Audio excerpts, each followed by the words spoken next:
Psaume 22. Mon Dieu, pourquoi m'as-tu abandonné, et t'éloignes-tu sans me secourir, sans écouter mes plaintes? Mon Dieu, je crie le jour, et tu ne réponds pas, la nuit, et je n'ai point de repos. Pourtant tu es le Saint, tu sièges au milieu des louanges d'Israël. En toi se confiaient nos pères, ils se confiaient, et tu les délivrais.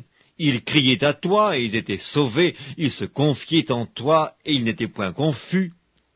Et moi, je suis un ver, et non un homme, l'opprobre des hommes et le méprisé du peuple.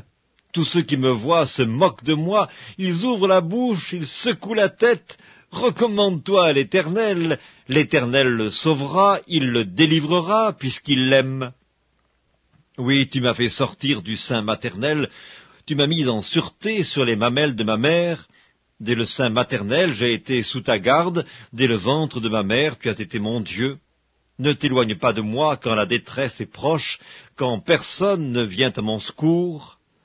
De nombreux taureaux sont autour de moi, des taureaux de Basan m'environnent. Ils ouvrent contre moi leurs gueules, semblables aux lions qui déchirent et rugissent. Je suis comme de l'eau qui s'écoule, et tous mes os se séparent.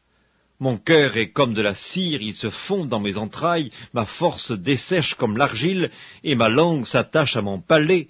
Tu me réduis à la poussière de la mort. Car des chiens m'environnent, une bande de scélérats rôde autour de moi. Ils ont percé mes mains et mes pieds, je pourrais compter tous mes os. Eux, ils observent, ils me regardent, ils se partagent mes vêtements, et ils tirent au sort ma tunique. Et toi, Éternel, ne t'éloigne pas. Toi qui es ma force, viens en hâte à mon secours, protège mon âme contre le glaive, ma vie contre le pouvoir des chiens. Sauve-moi de la gueule du lion, délivre-moi des cornes du buffle. Je publierai ton nom parmi mes frères, je te célébrerai au milieu de l'assemblée. Vous qui craignez l'Éternel, louez-le. Vous tous, postérité de Jacob, glorifiez-le. Tremblez devant lui, vous tous, postérité d'Israël, car il n'a ni mépris ni dédain pour les peines du misérable, et il ne lui cache point sa face, mais il l'écoute quand il crie à lui. Tu seras dans la grande assemblée l'objet de mes louanges, j'accomplirai mes vœux en présence de ceux qui te craignent. Les malheureux mangeront et se rassasieront, ceux qui cherchent l'Éternel le célébreront. Que votre cœur vive à toujours.